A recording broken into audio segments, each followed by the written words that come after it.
नमस्कार विद्यार्थियों, मैं सुरेश भाटी उत्कर्ष ऑनलाइन स्कूल चैनल पर आप सभी का हार्दिक स्वागत और अभिनंदन करता हूं। स्टूडेंट्स, आज की इस क्लास में हम लोग बात करेंगे भारतीय संविधान में अधिकार, जिसमें पिछले क्लास में कुछ बातें अधूरी रह गई थी। आज हम उन बातों की चर्चा करेंगे जिसमें हम नेशनल ह्यूमन राइट्स कमीशन यानी कि राष्ट्रीय मानवाधिकार आयोग की बात करेंगे और इसके अलावा मूल कर्तव्यों पर भी चर्चा की जाएगी।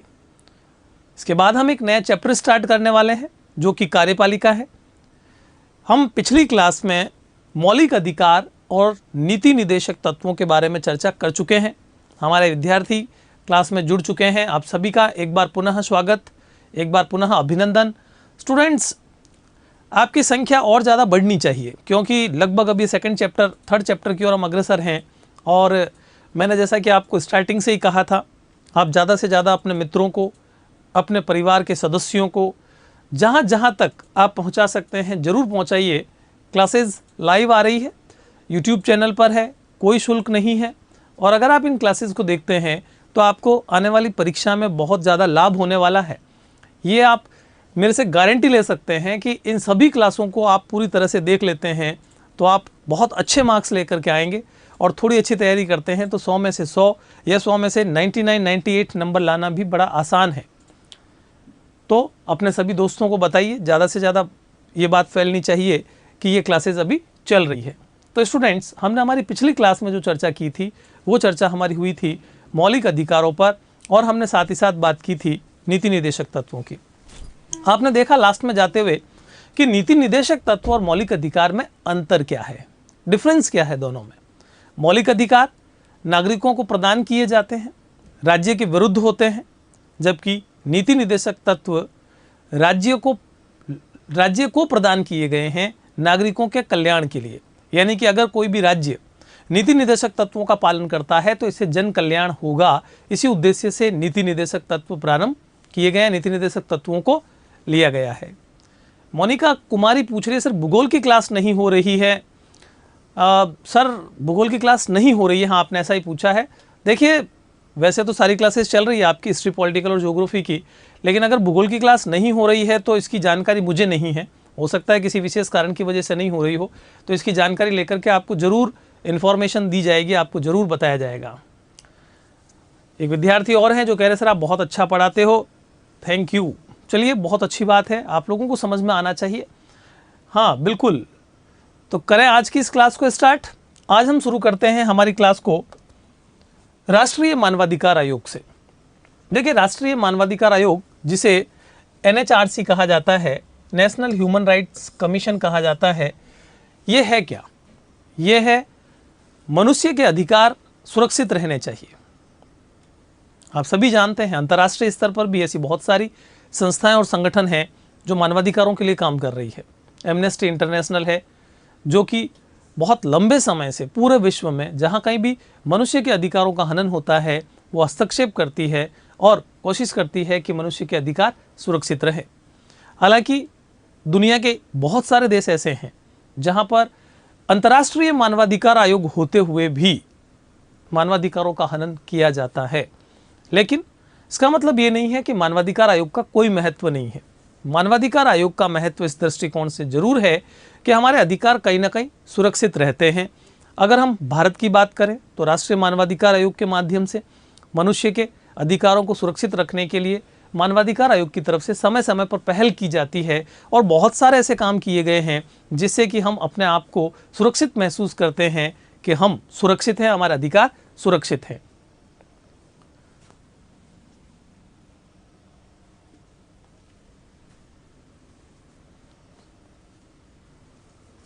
एक विद्यार्थी है शायद अजय गोसाई लिख रहे हैं, हमारे प्री बोर्ड पेपर नहीं डाले, आप शायद ऐसा कुछ लिख रहे हैं। देखिए, प्री बोर्ड पेपर नहीं बल्कि आपको यहाँ से जो मिलने वाले थे वो थे मॉडल पेपर। अगर आप क्लास 12th के हैं, जहाँ तक मेरा ख्याल है आप शायद क्लास 12th के ही हैं, आप मॉडल पेपर की बात कर रहे होंगे। मॉडल पेपर अभी आपको ऐप पर मिलेंगे, ऐप पर मॉडल पेपर डाल दिए जाएंगे और एक मॉडल पेपर जो है वो उसको सॉल्यूशन भी करवाया जाएगा लाइव क्लास के अंदर।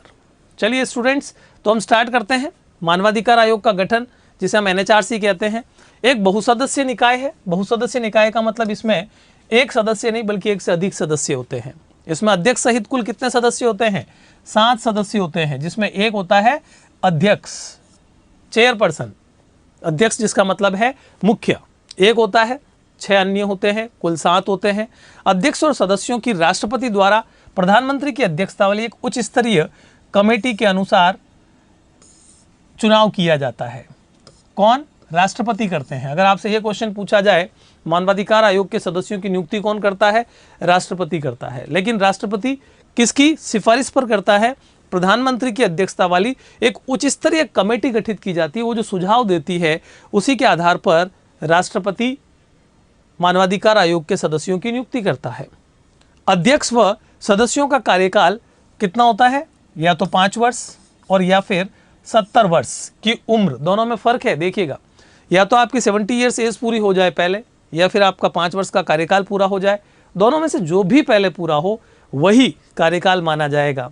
अगर कोई व्यक्ति मान लीजिए 68 ईयर में, यानी कि जब उनकी उम्र 68 साल है, उस समय वो NHRC में सदस्य बनते हैं, तो उनका 2 साल का कार्यकाल ही होगा, 5 साल पूरा नहीं हो पाएगा, क्योंकि 70 साल पहले पूरे हो जाएंगे। दोनों में से जो भी पहले पूरा हो वो मान्य होगा। मानवाधिकार आयोग के काम क्या हैं? हम मानवाधिकार आयोग के काम की चर्चा करें इससे पहले, ये मानवाधिकार आयोग जो भारत में है वो कब गठित किया गया था? तो ये है 12 अक्टूबर 1993 को, 1993 को इसका गठन किया गया था। भारत में इसका गठन कब किया गया था? 12 अक्टूबर 1993 को भारत में इसका गठन किया गया था। मानवाधिकार आयोग के काम क्या क्या हैं? मानवाधिकारों के उल्लंघन, शिकायत मिलने पर जांच करना। अगर कहीं पर भी मनुष्य के अधिकारों का उल्लंघन हो रहा है और मानवाधिकार आयोग की इसकी शिकायत मिलती है तो मानवाधिकार आयोग उसकी जांच करेगा। जेल में बंद कैदियों की स्थिति का अध्ययन करना।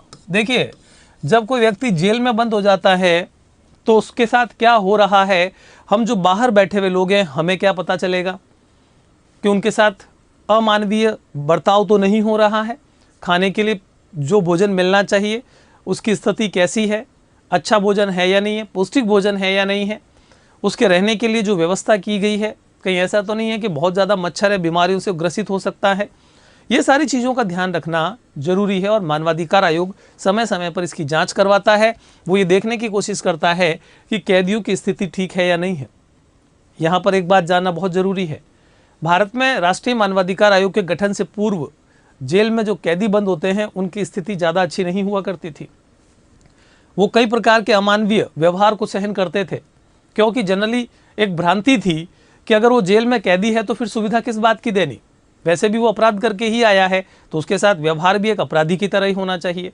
लेकिन मानवाधिकार आयोग ये मानता है कि अपराध किया है, उसको सज़ा मिल रही है, वो अपने घर से अलग एक कोठरी में रह रहा है, जेल में रह रहा है, और उससे वो सारे काम करवाए जा रहे हैं जो कि एक अपराधी से करवाए जाने चाहिए।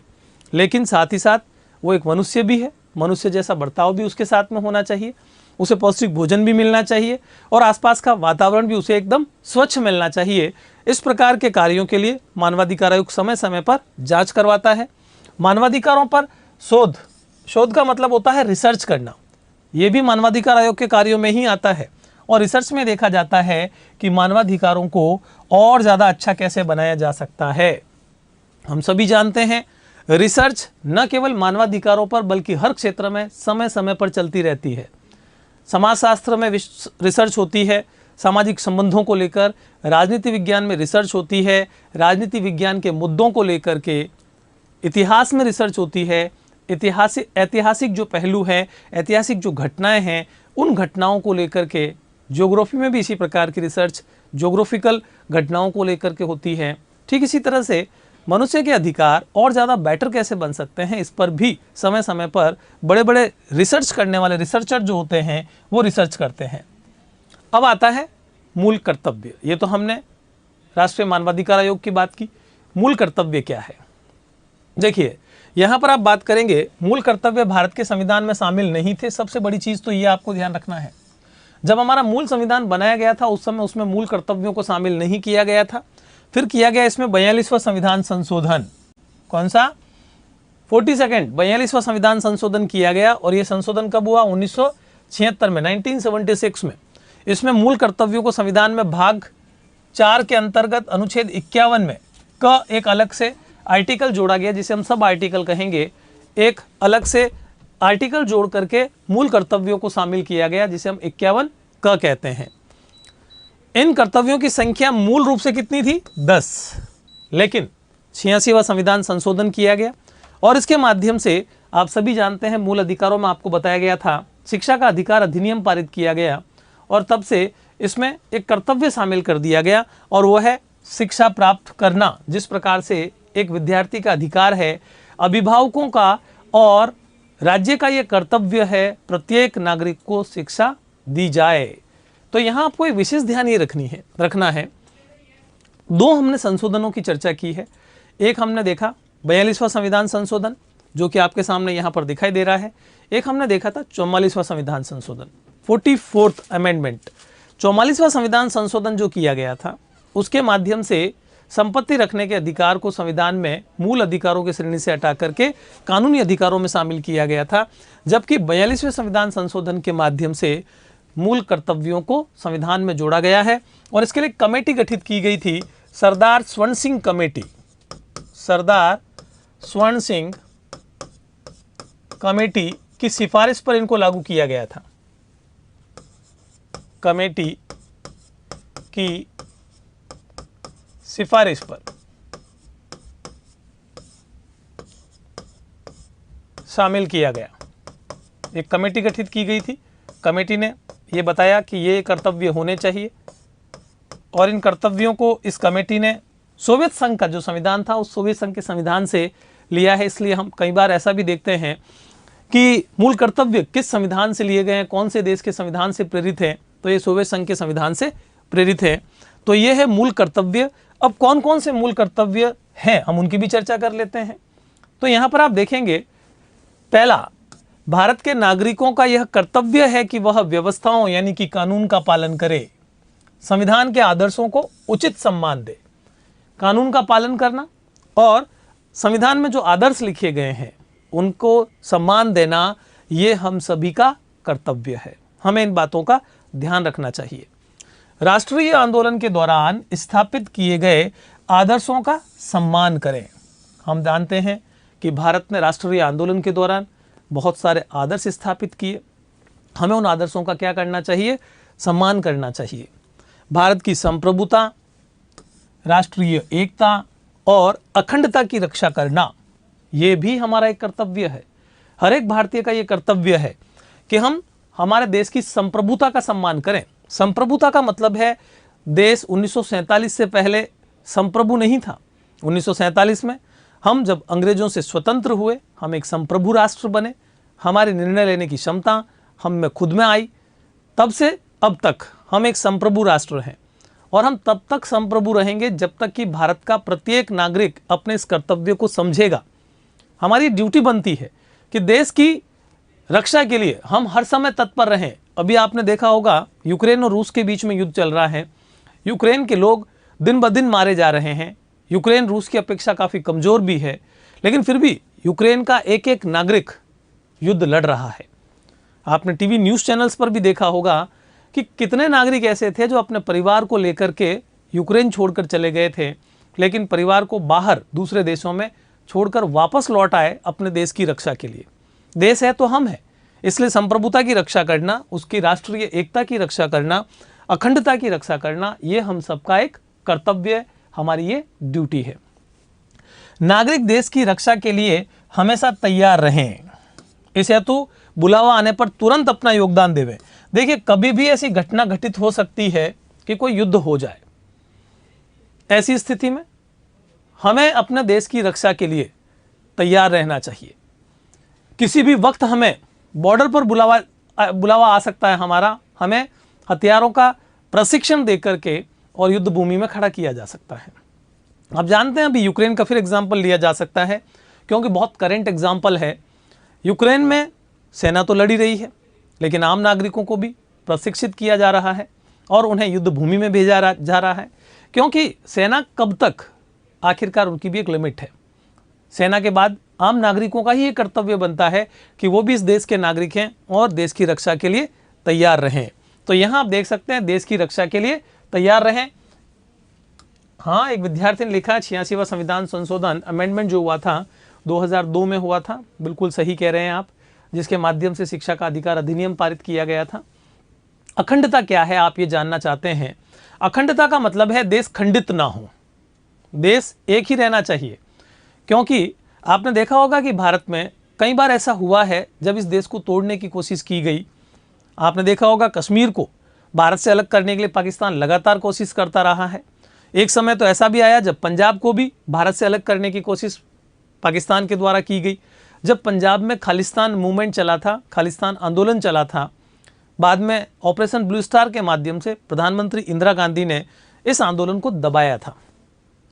नागालैंड, मिजोरम स्वतंत्र रहना चाहते थे, देश से अलग होना चाहते थे, उनको भी अलग होने के लिए चीन के द्वारा लगातार उकसाया जा रहा था। तो ये कोशिशें चलती रहती है दूसरे देशों की। हमारा ये फर्ज है कि हम देश की अखंडता को बनाकर रखें।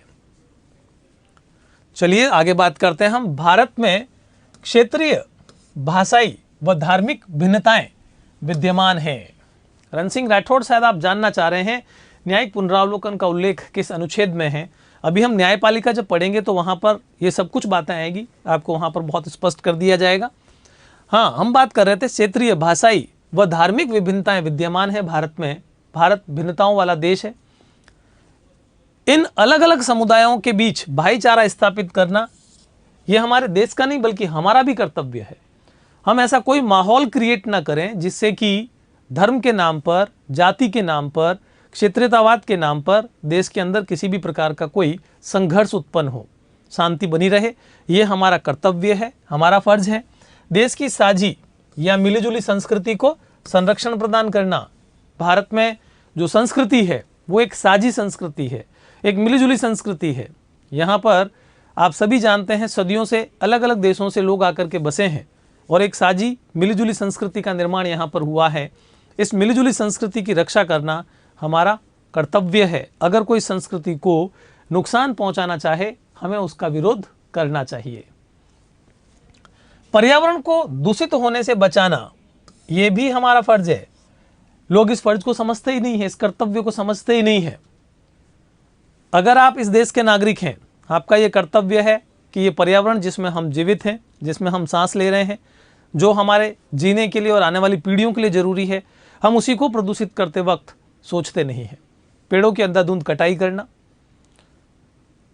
जो भी इस पर्यावरण को प्रदूषित करने वाली गैसें हैं उनके उत्सर्जन को बढ़ाना, यह हमारा कर्तव्य है कि हम इनको रोकें।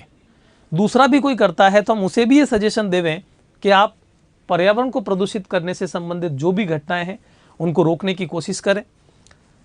जीवन में वैज्ञानिक दृष्टिकोण अपनाना तथा मानवतावाद का अनुसरण करना ये भी हमारा एक कर्तव्य है, जरूरी है।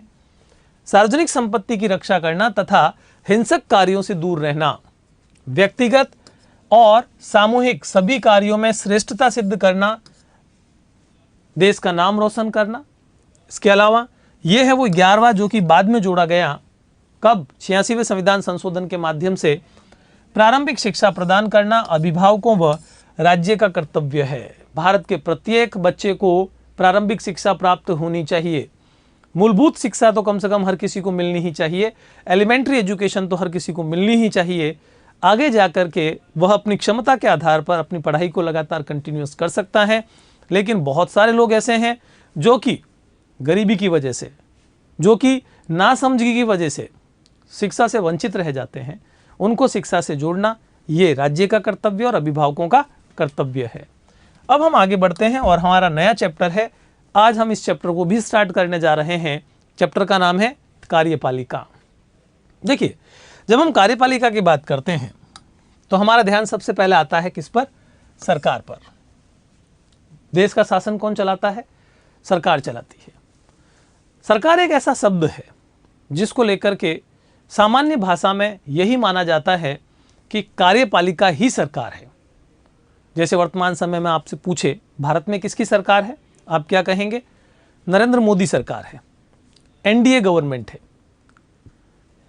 तो इसका मतलब क्या हुआ? क्या केवल कार्यपालिका ही सरकार है? नहीं।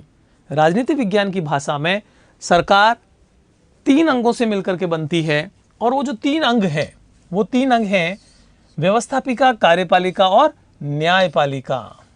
3 अंग कौन है? व्यवस्थापिका, पहला अंग व्यवस्थापिका, दूसरा अंग कार्यपालिका और तीसरा अंग है न्यायपालिका। न्यायपालिका, कार्यपालिका, व्यवस्थापिका को विधायिका भी कहा जाता है। देखिए, अब हम यहां बात करें कि 3 अंग हैं, तो इन तीनों अंगों के काम क्या हैं, तीनों अंग क्या क्या करते हैं। व्यवस्थापिका, जिसे मैंने बताया आपको विधायिका कहा जाता है, इंग्लिश में जिसको लेजिस्लेचर कहा जाता है, कार्यपालिका को एग्जीक्यूटिव कहा जाता है, न्यायपालिका को जुडिशरी कहा जाता है। काम क्या है इनके? तो व्यवस्थापिका का काम है कानून बनाना। क्या करती है व्यवस्थापिका? कानून बनाती है, कानून बनाना। कार्यपालिका क्या करती है? कार्यपालिका कानूनों को लागू करती है, कानूनों को लागू करना, ये काम है कार्यपालिका का। और न्यायपालिका क्या करती है? ये कानूनों की व्याख्या करती है, कानूनों की व्याख्या करना, ये काम है न्यायपालिका का। इसके अलावा जो भी कानूनों का उल्लंघन करता है उनको दंडित करने का काम भी करती है। जो भी कानूनों का उल्लंघन करता है उसको दंडित करने का काम भी किया जाता है, किसके द्वारा? न्यायपालिका के द्वारा। अब हम इन तीनों अंगों में से जिस अंग की बात करने जा रहे हैं इस चैप्टर में, वो है हमारा आज के इस चैप्टर का पार्ट कार्यपालिका। कार्यपालिका हम किसे कहेंगे? देखिए, कार्यपालिका जिसका काम है कानूनों को लागू करना। सबसे पहले आप ये समझ लीजिए कि कार्यपालिका के प्रकार कितने हो सकते हैं। कार्यपालिका अगर आप यहां पर देख पा रहे हैं तो 3 तरह की हो सकती है: संसदीय कार्यपालिका, अर्ध अध्यक्षात्मक कार्यपालिका और अध्यक्षात्मक कार्यपालिका। कितने अंग हो गए? सॉरी, कितने प्रकार हो गए? 3 प्रकार हो गए। अभिनव यादव जानना चाहते हैं संघीय कार्यपालिका क्या है सर? देखिए, संघीय कार्यपालिका का मतलब है कार्यपालिका जहां संघात्मक शासन प्रणाली होती है वहां 2 स्तरों पर काम करती है, एक संघीय स्तर पर, एक राज्य स्तर पर। वर्तमान समय में संघीय कार्यपालिका की अगर हम बात करें तो जो केंद्र सरकार है वो संघीय कार्यपालिका है, जिसमें प्रधानमंत्री और उनका कैबिनेट जो है, साथ साथ राष्ट्रपति भी, ये तीनों मिलकर के संघीय कार्यपालिका कहलाते हैं। राज्य कार्यपालिका में राज्यपाल, उस राज्य का मंत्रिमंडल जिसमें कि मुख्यमंत्री और मंत्रिपरिषद के सभी सदस्य आ जाते हैं, ये सभी मिलकर के राज्य की कार्यपालिका कहलाती है। तो कार्यपालिका जहां संघात्मक शासन प्रणाली होती है वहां 2 स्तरों पर काम करती है, एक संघ और दूसरा प्रांतीय स्तर पर या राज्य स्तर पर काम करती है। कर्तव्य शायद आप जानना चाहते हैं कार्यपालिका चैप्टर कितने मार्क्स का है, तो ये आपको जब ब्लूप्रिंट बाद में ला करके बताया जाएगा। ब्लूप्रिंट तो क्या, बल्कि आपका जो मार्क्स डिस्ट्रीब्यूशन है वो आपको बताया जाएगा बाद में कि कौन कौन से चैप्टर कितने कितने मार्क्स के हैं, उस समय आपको पता चल जाएगा। हाँ जी, मनीषा बिश्नोई कह रही है कि संसद भी कहते हैं विधायिका को। देखिए, विधायिका को भारत में संसद कहकर पुकारा जाता है, ब्रिटेन में जाएंगे तो पार्लियामेंट कहकर के पुकारा जाता है, रूस में जाएंगे तो ड्यूमा कहकर के पुकारा जाता है। हर एक देश में इसका एक अलग नाम है, लेकिन जहाँ विधायिका या लेजिस्लेचर शब्द आता है, काम होता है उसका कानून बनाना, और कार्यपालिका का काम है उन कानूनों को लागू करना। कार्यपालिका किसी भी देश में चले जाइए 2 प्रकार की होती है, एक स्थायी और एक अस्थायी कार्यपालिका। अस्थायी कार्यपालिका हम जिसे राजनीतिक कार्यपालिका कहते हैं, जो कि निर्वाचित होती है, जो कि प्रत्येक 5 वर्ष या 4 वर्ष के पश्चात बदल जाती है। जबकि स्थायी कार्यपालिका जिसमें नौकरशाही आती है, ब्यूरोक्रेसी आती है, जो उसके साथ सहयोग करती है, ये कार्यपालिका लंबे समय तक स्थायी रूप से अपना कार्य करती है। चांसलर क्या है? चांसलर किसी भी देश में, भारत में जैसे प्रधानमंत्री का पद होता है, वैसे ही जर्मनी के अंदर प्रधानमंत्री को चांसलर कह करके पुकारा जाता है। मतलब हर देश की कार्यपालिका का प्रधान जो होता है वो अलग अलग नाम से पुकारा जा सकता है। हम अपने यहाँ पर प्रधानमंत्री कहते हैं, इंग्लिश में उसको प्राइम मिनिस्टर कहा जाता है। ठीक इसी तरह से अगर आप इंग्लैंड में जाएंगे तो वहाँ पर भी प्राइम मिनिस्टर कहलाता है। आप अमेरिका में जाएंगे तो वहाँ पर जो हेड है वो है प्रेसिडेंट, जिसको हम राष्ट्रपति कह करके पुकारते हैं। ठीक इसी प्रकार से जर्मनी के अंदर चांसलर शब्द का प्रयोग किया जाता है। चलिए तो आगे बढ़ते हुए हम बात करते हैं कार्यपालिका के जो प्रकार हैं वो किसके आधार पर हैं। देखिए ये आधार है सामूहिक नेतृत्व के सिद्धांत के आधार पर, एक व्यक्ति के नेतृत्व के सिद्धांत के आधार पर।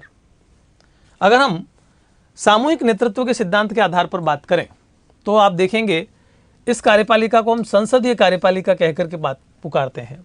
और जहां एक व्यक्ति के नेतृत्व के सिद्धांत के आधार पर होती है उसे हम क्या कहते हैं, अध्यक्षात्मक, प्रेसिडेंशियल फॉर्म ऑफ गवर्नमेंट और पार्लियामेंट्री फॉर्म ऑफ गवर्नमेंट। यह है संसदीय प्रणाली, यह है अध्यक्षीय प्रणाली, जिसे हम अध्यक्षात्मक भी कहते हैं, संसदात्मक भी कहते हैं। और दोनों के बीच का जो मॉडल है, दोनों का मिला जुला जो मॉडल है वो है अर्ध अध्यक्षात्मक कार्यपालिका। पहले हम संसदीय कार्यपालिका को समझेंगे कि संसदीय कार्यपालिका क्या है। संसदीय कार्यपालिका में आप ये देख लीजिए, सरकार के प्रमुख को आमतौर पर प्रधानमंत्री कहते हैं, जहां पर संसदीय कार्यपालिका होती है। हम सभी जानते हैं संसदीय कार्यपालिका कहां पर है, ब्रिटेन, भारत इसके बहुत बड़े एग्जाम्पल हैं। ब्रिटेन, भारत। हमने इस संसदीय कार्यपालिका को कहां से ग्रहण किया है, ब्रिटेन से ग्रहण किया है। हमने चूंकि 200 वर्षों तक ब्रिटिश शासन व्यवस्था के अधीन हमारे यहाँ की प्रशासनिक व्यवस्था को देखा है, तो हमने ब्रिटिश शासन व्यवस्था से काफ़ी कुछ ग्रहण किया। उनमें एक संसदीय शासन प्रणाली या संसदीय कार्यपालिका भी है, जिसके अंतर्गत प्रधानमंत्री वास्तविक शक्ति का प्रयोग करता है, यानी कि प्रधानमंत्री प्रमुख के रूप में दिखाई देता है। वह विधायिका में बहुमत वाले दल का नेता होता है। प्रधानमंत्री कौन होता है, बहुमत दल का नेता होता है। वर्तमान समय में आप जानते हैं कि भारत में नरेंद्र मोदी प्रधानमंत्री हैं।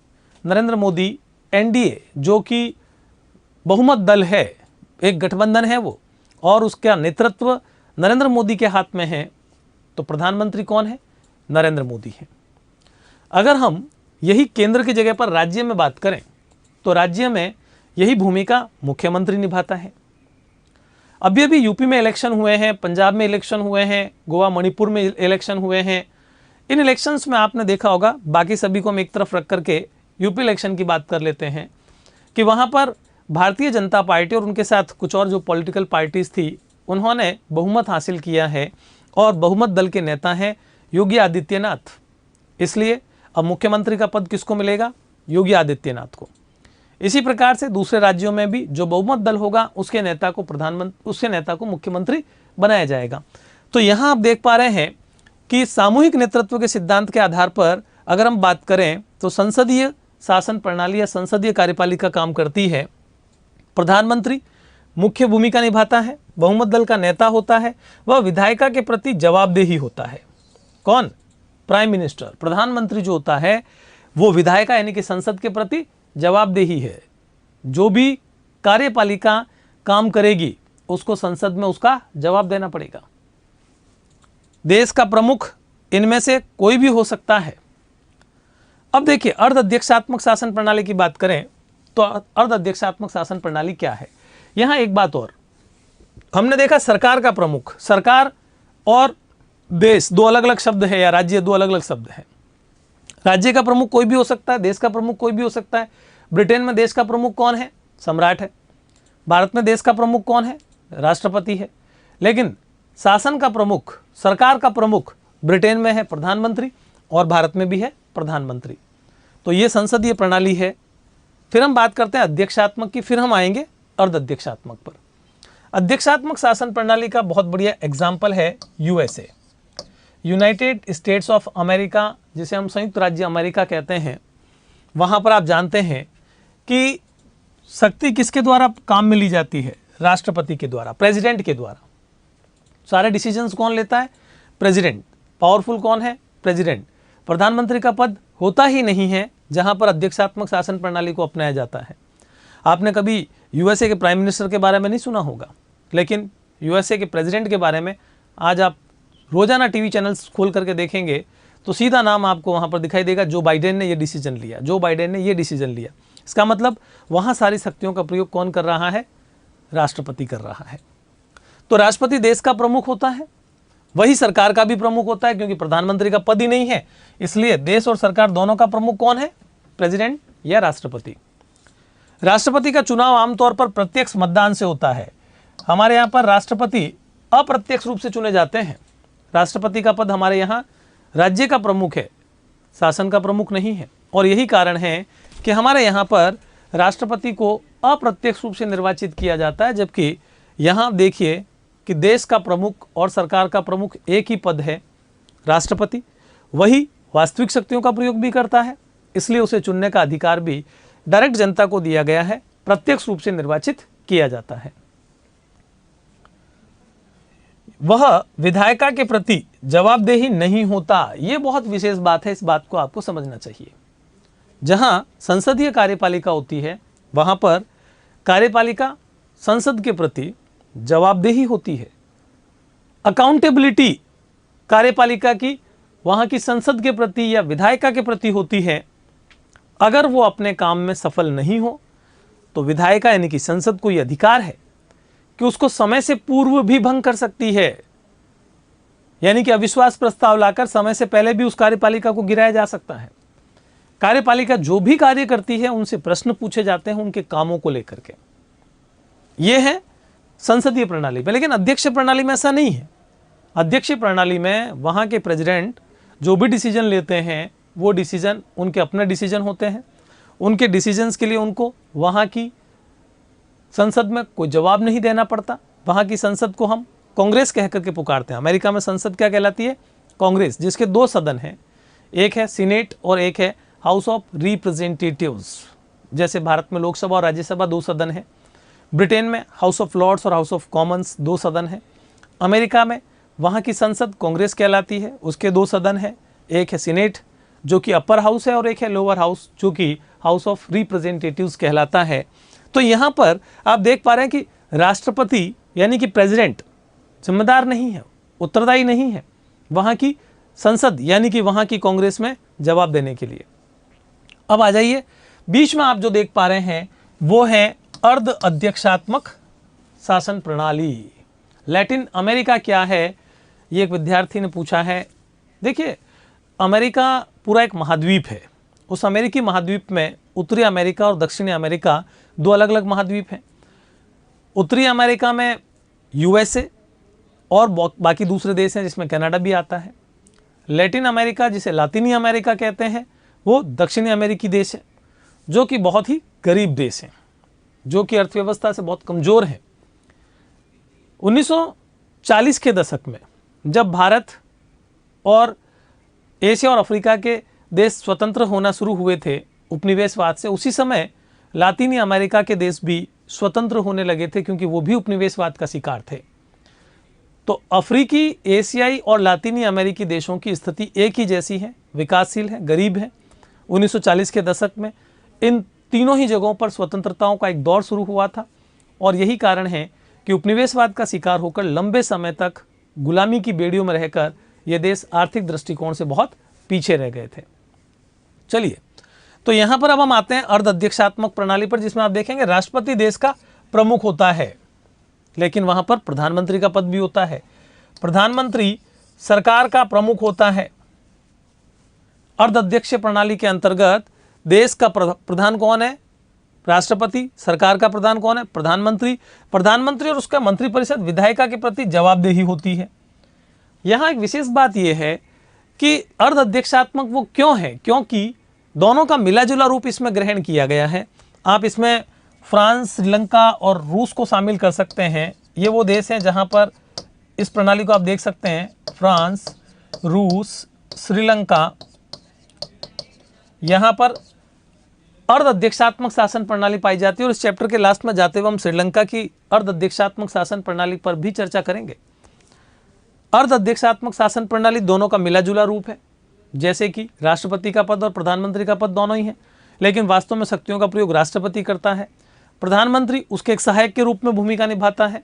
प्रधानमंत्री को राष्ट्रपति चाहे तो बदल भी सकता है, यानी कि उसने अपना प्रधानमंत्री बनाया है, वो चाहे तो उसे हटाकर किसी अन्य को भी बना सकता है। लेकिन संसदीय प्रणाली में प्रधानमंत्री को बदलना राष्ट्रपति के हाथ की बात नहीं है। और अध्यक्षात्मक शासन प्रणाली में प्रधानमंत्री का पद ही नहीं होता है।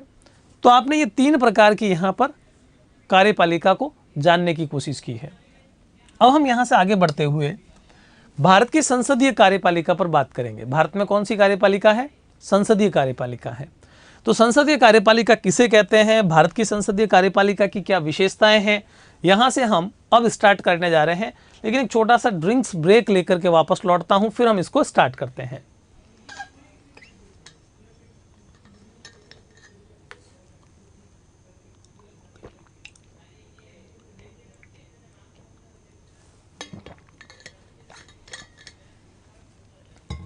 चलिए, तो स्टूडेंट्स, भारत में जो संसदीय कार्यपालिका है, मैंने पहले ही बताया आपको, हमने संसदीय कार्यपालिका को किस देश से ग्रहण किया है? ब्रिटेन से ग्रहण किया है। ब्रिटेन से संसदीय कार्यपालिका को ग्रहण किया गया है।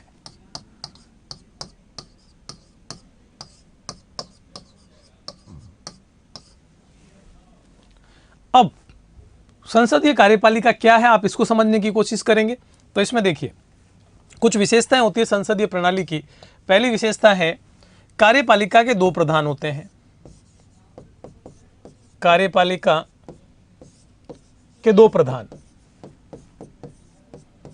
और ये जो 2 प्रधान होते हैं, एक होता है नाम मात्र का और एक होता है वास्तविक। हम कह सकते हैं कॉन्स्टिट्यूशनल हेड और एक्चुअल हेड। तो जो संवैधानिक प्रधान है वो है राष्ट्रपति। संवैधानिक,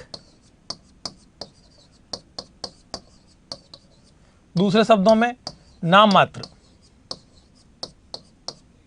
संवैधानिक या नाम मात्र का प्रधान कौन होगा? राष्ट्रपति। जबकि वास्तविक प्रधान की भूमिका कौन निभाता है? प्रधानमंत्री, मंत्रिमंडल। वास्तविक प्रधान प्रधानमंत्री होता है। यह पहली विशेषता है। अगर संसदीय प्रणाली भारत में है तो संसदीय प्रणाली की पहली विशेषता आपके सामने है। दूसरी विशेषता क्या है संसदीय प्रणाली की? कार्यपालिका व्यवस्थापिका के प्रति उत्तरदायी होती है। कार्यपालिका व्यवस्थापिका के प्रति उत्तरदायी। व्यवस्थापिका के प्रति उत्तरदायी।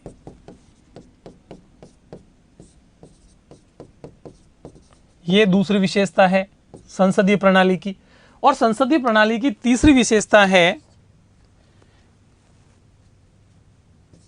कार्यपालिका का गठन व्यवस्थापिका में से। गठन व्यवस्थापिका में से।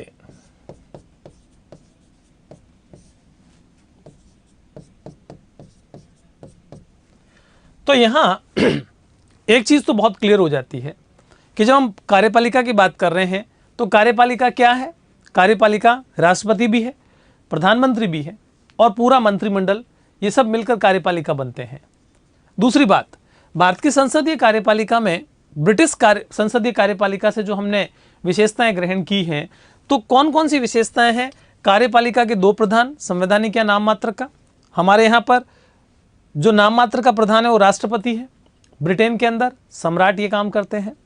वास्तविक प्रधान हमारे यहाँ प्रधानमंत्री है। ब्रिटेन के अंदर भी वहाँ के प्राइम मिनिस्टर इस शक्ति का प्रयोग करते हैं।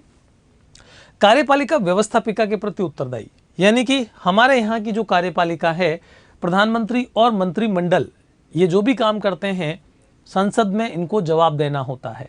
ये संसद के प्रति उत्तरदायी होते हैं। संसद इनसे प्रश्न पूछती है, पूरक प्रश्न पूछती है, इनके खिलाफ निंदा प्रस्ताव, काम रोको प्रस्ताव लाया जा सकता है, ध्यानाकर्षण प्रस्ताव लाया जा सकता है और ज़रूरत पड़ने पर अविश्वास प्रस्ताव भी लाया जा सकता है। तो ये एक तरह से संसद के प्रति उत्तरदायी है अपने कामों को लेकर के। और तीसरा काम है कार्यपालिका का गठन व्यवस्थापिका में से।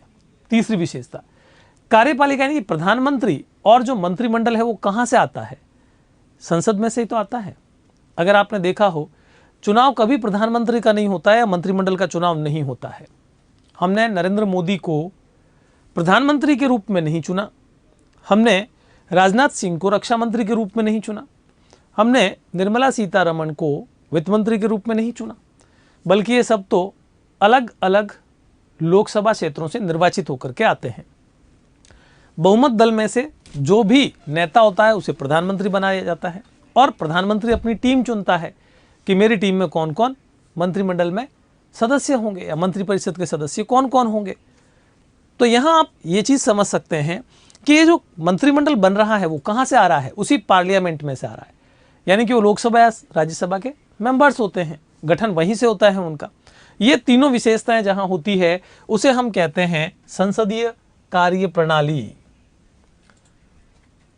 Doubt clear sir? Manisha Bishnoi कह रही हैं और कर्तव्य वैष्णव कह रहे हैं क्लियर सर। चलिए तो आगे बढ़ते हुए हम बात करते हैं राष्ट्रपति। हम इस कार्यपालिका में सबसे पहले जिस पर चर्चा करेंगे वो है राष्ट्रपति, फिर हम प्रधानमंत्री की बात करेंगे और कैबिनेट की बात करेंगे।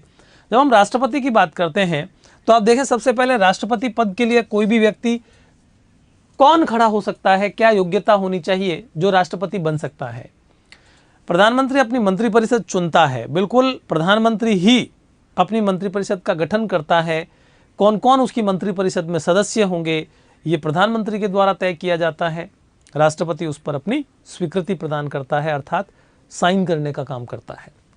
तो योग्यता की बात करते हैं कि राष्ट्रपति के चुनाव के लिए कौन व्यक्ति योग्य होता है। क्या आप भी राष्ट्रपति का चुनाव लड़ सकते हैं, या मैं भी लड़ सकता हूं, या कोई भी लड़ सकता है, या कुछ विशेष योग्यताएं राष्ट्रपति के चुनाव के लिए रखी गई है।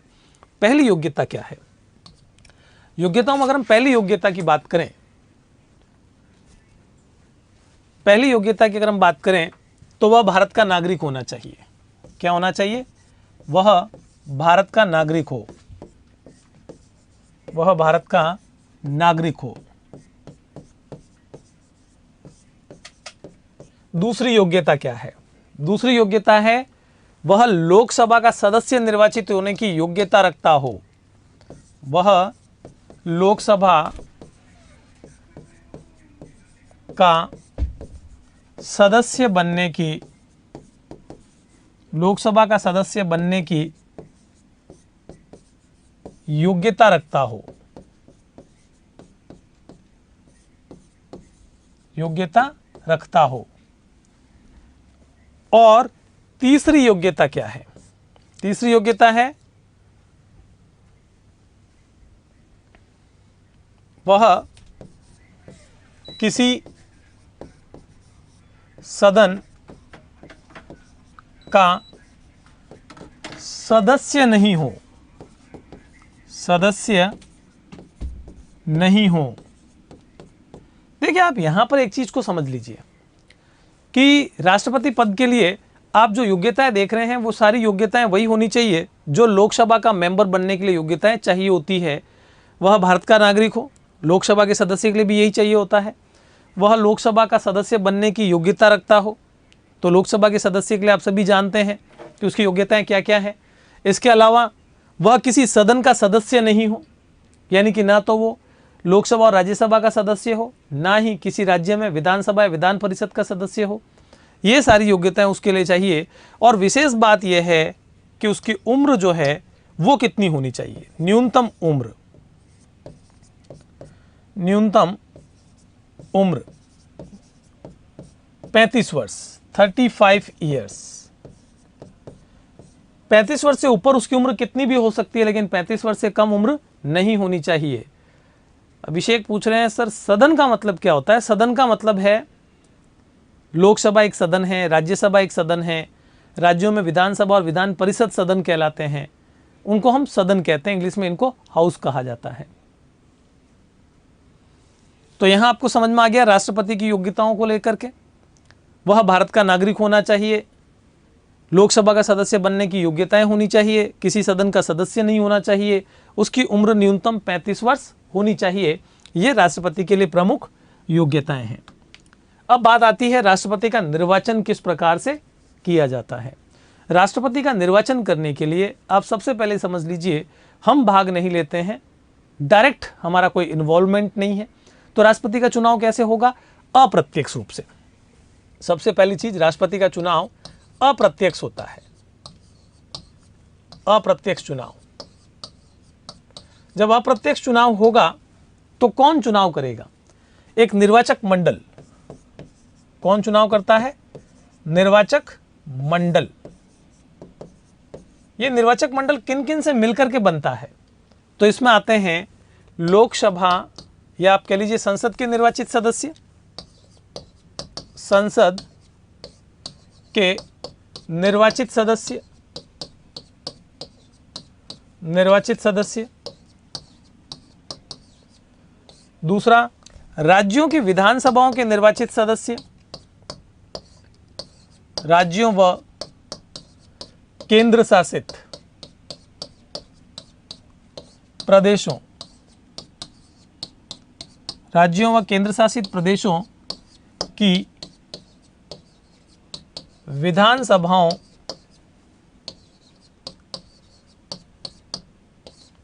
के निर्वाचित सदस्य, निर्वाचित सदस्य। यहां आपको इस बात का ध्यान रखना है कि संसद के निर्वाचित सदस्य का मतलब है लोकसभा और राज्यसभा दोनों के निर्वाचित सदस्य, चुने हुए सदस्य।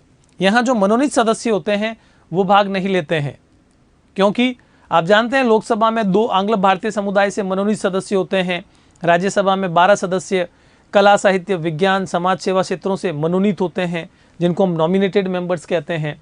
वो राष्ट्रपति के चुनाव में भाग नहीं लेते हैं, निर्वाचित सदस्य भाग लेते हैं। देश के जितने भी राज्य हैं उन सभी राज्यों की विधानसभाओं के निर्वाचित सदस्य, और जो केंद्र शासित प्रदेश हैं सभी में विधानसभाएं नहीं होती है। जिन जिन राज्यों में या जिन जिन केंद्र शासित प्रदेशों में विधानसभाएं हो वहां के निर्वाचित सदस्य भाग लेंगे। और हम केंद्र शासित प्रदेश की अगर बात करें तो दिल्ली एक केंद्र शासित प्रदेश है, आप सभी जानते हैं।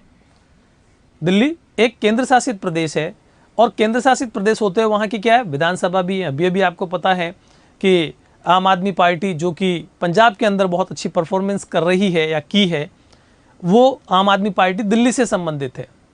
दिल्ली में आम आदमी पार्टी के मुखिया अरविंद केजरीवाल की सरकार है, वहाँ विधानसभा का गठन किया गया है। तो जो राज्य जहाँ पर विधानसभा हो वहाँ के सदस्य या निर्वाचित सदस्य इसमें भाग लेते हैं। तो कौन चुनाव करता है ये आपको समझ में आ गया। अब देखिए, अप्रत्यक्ष चुनाव तो होता है, लेकिन चुनने के लिए कौन सी प्रणाली काम में ली जाती है? समानुपातिक प्रतिनिधित्व प्रणाली की एकल संक्रमणीय मत पद्धति से चुनाव किया जाता है। कौन सी पद्धति? समानुपातिक प्रतिनिधित्व प्रणाली, समानुपातिक प्रतिनिधित्व प्रणाली, समानुपातिक प्रतिनिधित्व प्रणाली की एकल संक्रमणीय मत पद्धति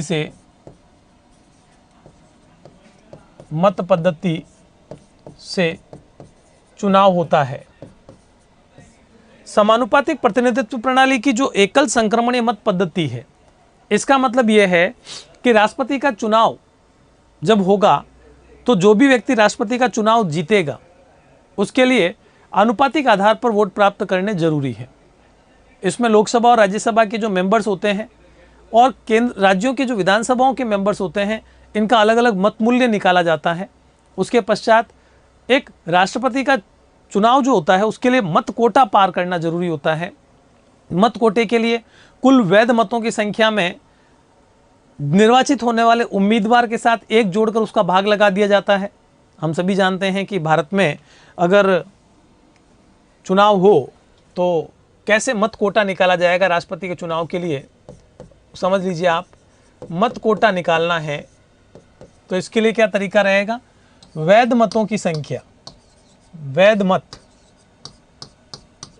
मतों की संख्या बट्टा भाग लगा दिया जाएगा इसमें 1 + 1 और जो भागफल आएगा उसमें 1 जोड़ दिया जाएगा।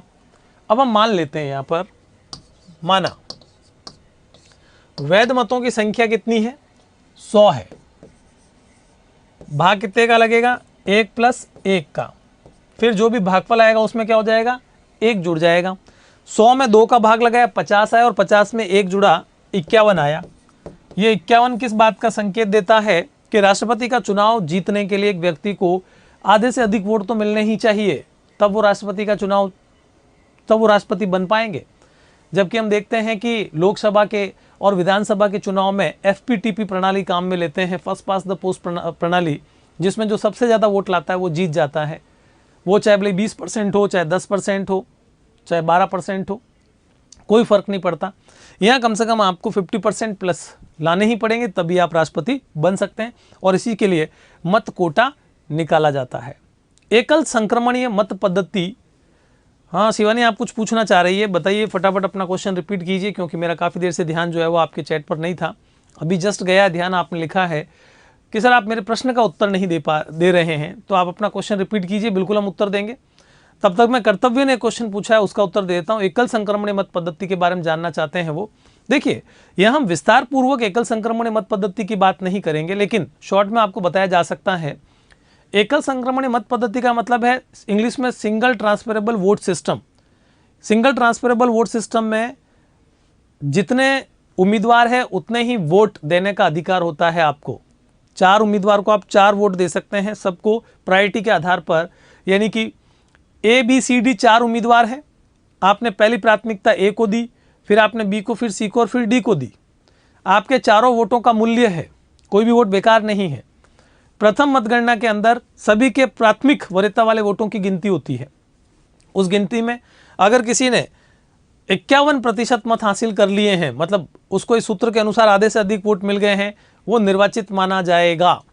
और अगर नहीं प्राप्त कर पाए तो फिर सेकंड काउंटिंग होगी, दूसरी मतगणना होगी और दूसरी मतगणना में आपकी दूसरी जो वरीयता है वो काम में आएगी।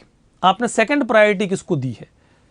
अब इसमें क्या होगा, जो सबसे पीछे रहेगा वो हट जाएगा इस रेस से, 4 उम्मीदवारों में से, और उसके दूसरी वरीयता के वोटों को शामिल कर लिया जाएगा बाकी बचे हुए 3 लोगों में।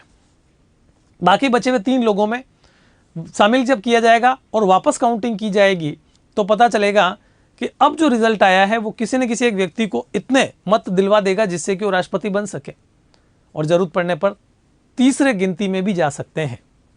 भारत के इतिहास में एक बार ऐसा हुआ है जब दूसरी गिनती की आवश्यकता पड़ी है, और वो था नीलम संजीव रेड्डी वर्सेस VV गिरी इलेक्शन। 1969 का इलेक्शन था ये, उसमें नीलम संजीव रेड्डी पराजित हुए थे, VV गिरी राष्ट्रपति बनकर के आए थे। दूसरी मतगणना की आवश्यकता उसी समय पड़ी थी, अदरवाइज प्रथम मतगणना में ही राष्ट्रपति को इतने मत हासिल हो जाते हैं कि वोट प्राप्त कर सके। FPTP first pass the post जिसको हम कहते हैं, ये वो प्रणाली जिसमें जो सबसे ज्यादा वोट लाता है वो विजेता होता है। महाभियोग पर भी चर्चा करेंगे, बिल्कुल बिल्कुल, एक विद्यार्थी महाभियोग के बारे में जानना चाह रहे हैं। अब हम बात करते हैं राष्ट्रपति के कार्यकाल की। किसकी चर्चा करेंगे, राष्ट्रपति का कार्यकाल। तो राष्ट्रपति का कार्यकाल कितने वर्ष का होता है, 5 वर्ष का। राष्ट्रपति का कार्यकाल, एक बार राष्ट्रपति बनने के पश्चात 5 वर्ष का कार्यकाल होता है राष्ट्रपति का। अभिषेक कह रहे हैं सर नहीं समझ में आया।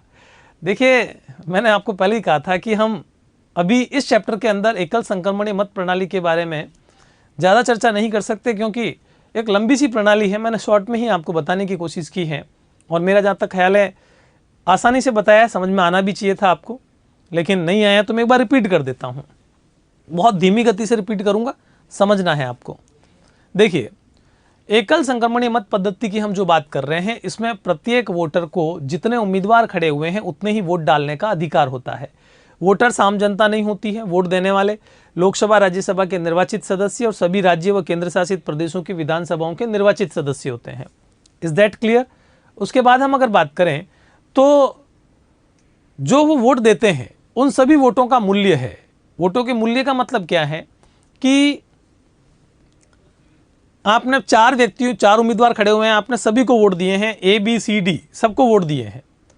आपने एक को प्रथम वोट दिया है, मतलब फर्स्ट प्रायोरिटी दी है, दूसरे को आपने सेकंड प्रायोरिटी पर रखा है, तीसरे को आपने थर्ड प्रायोरिटी पर रखा और चौथे को आपने फोर्थ प्रायोरिटी पर रखा है। प्राथमिकताएं अलग अलग दी हैं। आप चाहते हैं कि ये राष्ट्रपति बने, आपने एक को पहली प्राथमिकता दे दी। आप चाहते हैं कि ये ना बने तो बी बन जाए, तो आपने बी को सेकंड प्रायोरिटी पर रख दिया।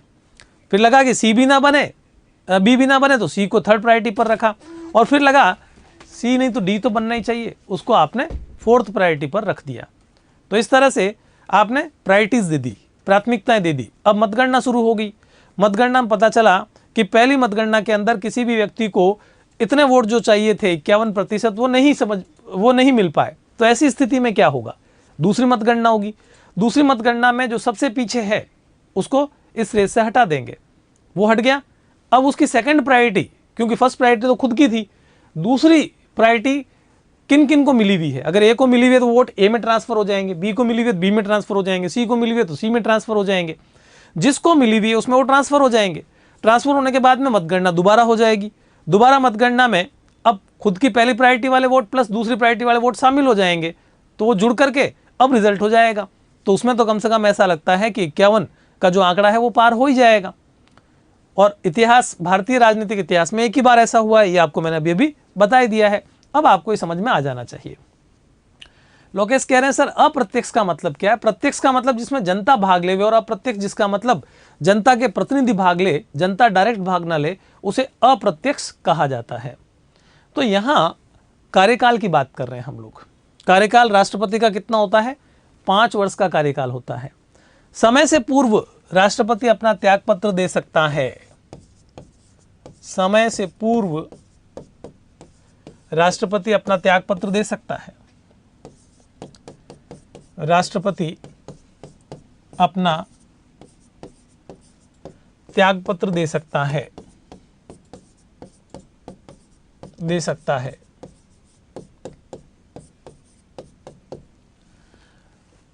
और अगर वो चाहे समय से पूर्व अपना त्यागपत्र देना, बाई चांस मान लीजिए कि स्वास्थ्य कमजोर है उनका, वो आगे काम नहीं करना चाहते हैं, या फिर वो अपने आप को असक्षम महसूस कर रहे हैं इस पद पर काम करने में, वो समय से पहले त्यागपत्र दे सकते हैं।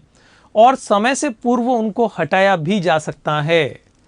3 बार एक ही प्रश्न रिपीट कर चुकी हूँ, कोई बात नहीं, मैं अपना डाउट कभी और क्लियर करूँगी। नहीं, ऐसा नहीं है। शिवानी सामरिया का डाउट अगर मैं स्टूडियो असिस्टेंट से कहूँगा, अगर दिखाई दे उनका क्वेश्चन जो था तो मुझे ज़रूर दिखाएं।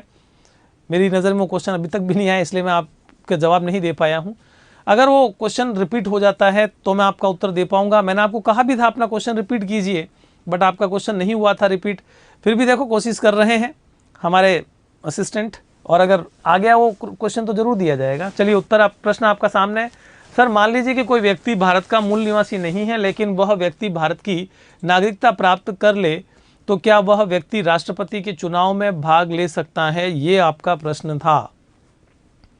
देखिए, मैंने जैसा कि कहा वह भारत का नागरिक हो, नागरिक होना जरूरी है उसके लिए।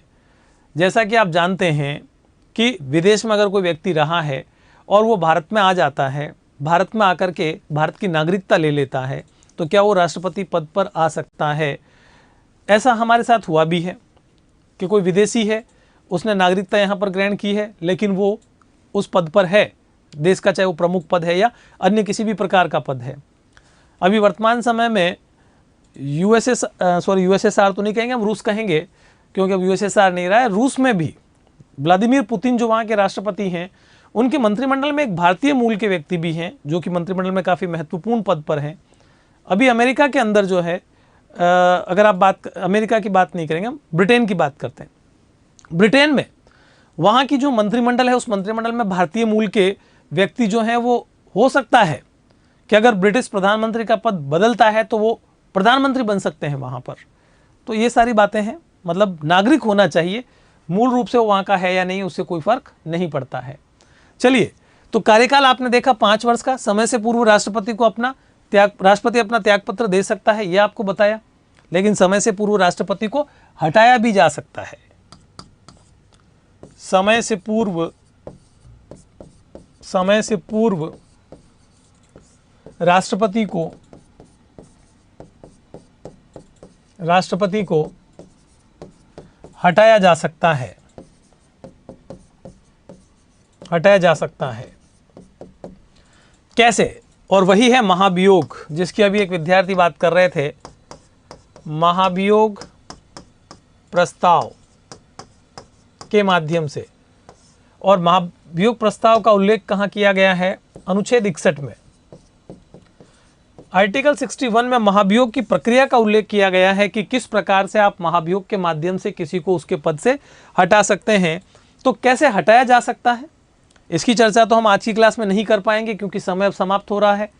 लेकिन अगली क्लास में हम राष्ट्रपति को पद से हटाने की महाभियोग प्रक्रिया की भी बात करेंगे, राष्ट्रपति की शक्तियों पर भी चर्चा करेंगे और साथ ही साथ हम बात करेंगे प्रधानमंत्री और कैबिनेट की। एक विद्यार्थी ने लिखा है कमला हैरिस, जो कि भारतीय मूल की है और वर्तमान समय में वाइस प्रेसिडेंट है यूएसए की। बहुत अच्छा आपने यहाँ पर एक एग्जाम्पल दिया है। चलिए स्टूडेंट्स, तो बात करते हैं हमारी अगली क्लास में। तब तक के लिए स्टे फिट। जय हिंद।